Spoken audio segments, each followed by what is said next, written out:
When early Māori first paddled into Kawhia harbour, they were too frightened to land because they thought that the brilliant red Pahutakawa blooms were the fiery red headdresses of chiefs. Sadly, those blooms are a wee bit few and far between these days, but there are a willing group of people who want to bring back the Crimson Coast.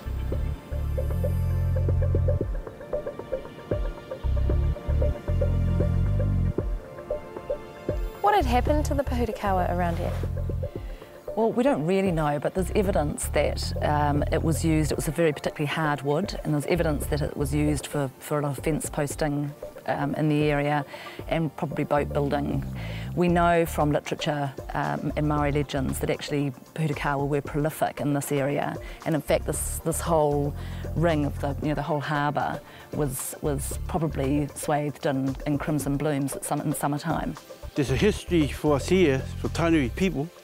The two old trees down there, they're still growing. They've been there since the arrival of Tainui canoe. And one of them is called Te Papa o Karawa, and the other one's called Tangiri Korowhiti.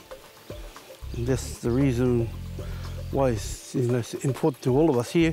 Plus there was a lot more around in the old days, but they've been destroyed over the years. How long have you been growing Pahutakawa trees here? This is only a new nursery for us. I think we've been going about 5 years. We sort of didn't really get into it in a heavy way until we got involved with Project Crimson. What do you do for Project Crimson here in Kawhia? Well, we supply trees to a lot of the farmers, and so a lot of people have also brought up land and planted. There's a lot gone around the harbour already. And how many do you think you would have had here this year? This year we've sent out about nearly 5,000.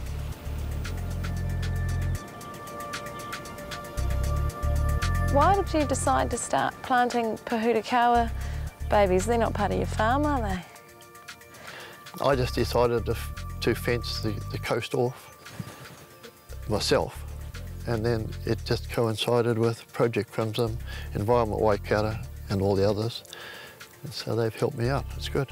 And so how many do you have out here?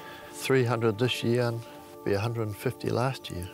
And people in the past have been busy clearing land, not protecting it.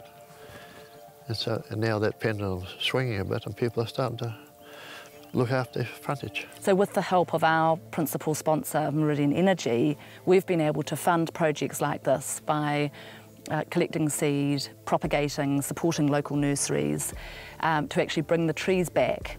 And then with the help of people like the Shores, we're able to actually get those trees back into the ground in really important areas.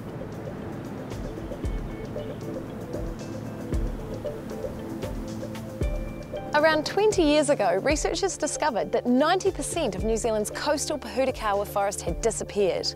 However, thanks to organisations like Project Crimson, the idea of a ring of fire around the Kawhia harbour may once again be a reality.